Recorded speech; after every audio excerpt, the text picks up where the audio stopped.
A lot of people think pushback means the decision was wrong. Usually, it means something else. It means that the decision has reached the point where it affects someone, their workload, their preferences, their timeline, their comfort, their status. That's when leadership actually starts. Because making a decision is one thing, holding it when pressure arrives is another. Today, I want to talk about how experienced operators handle pushback without becoming defensive, aggressive, or weak. One of the biggest mistakes people make is treating pushback as proof they need to reopen everything immediately. Someone disagrees. Someone gets emotional.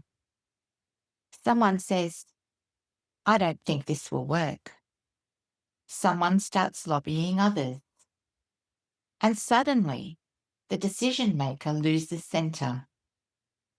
They start explaining too much, re-arguing old points, trying to win approval from everyone. But many decisions naturally create friction, especially if they involve changing a process, setting boundaries, reallocating work, removing options, enforcing standards, stopping drift. Pushback does not automatically mean failure. Sometimes it simply means the decision has consequences now. That distinction matters. When pushback lands, people usually move into one of three unhelpful modes. Mode 1, over-explaining. They talk too much. They try to justify every angle. They hope enough words will create agreement. Usually, it creates less confidence. Mode 2, retreating. They soften the decision. Well, maybe we can revisit it. We don't have to do it yet. We'll see how it goes. Now, nobody knows where they stand. Mode 3, counter-attacking. They become sharp, rigid, personal. You're always negative. This is happening whether you like it or not.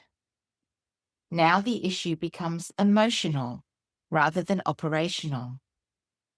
None of these hold well. Strong operators tend to do three things. They separate emotion from substance.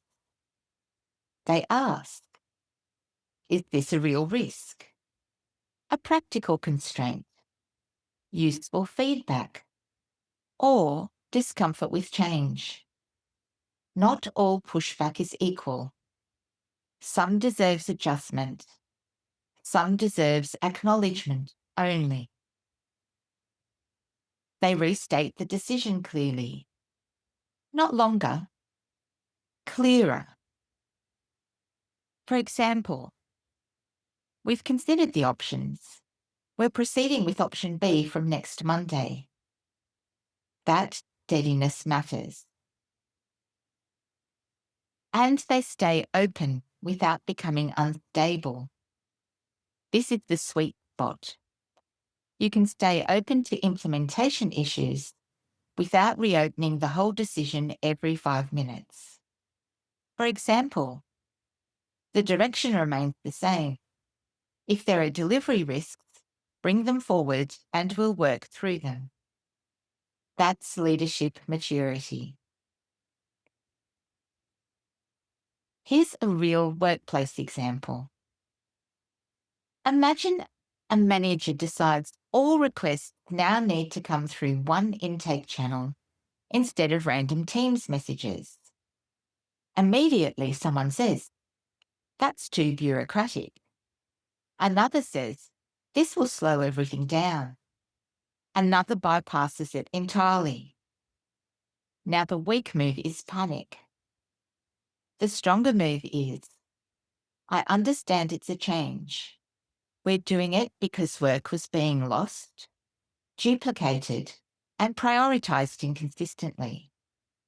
We'll refine the process if needed, but the intake channels stand." Short, calm, stable, not dramatic, not defensive, not seeking permission. There's an internal skill that nobody talks about. Often the real challenge is not their pushback. It's your nervous system reacting to their pushback. You feel tension. You want relief. And relief often comes through backing down, over-explaining, or lashing out. That's why practice matters. Train like it matters. Because in the moment, people don't rise to ideals. They often fall to habits. If you lead people, projects, or decisions, remember this: pushback is not always a sign to reverse. Sometimes it is simply the moment the decision becomes real. Your job is to listen for signal, hold clarity, and respond without losing center. That's a very different skill from simply making decisions. And it becomes increasingly valuable.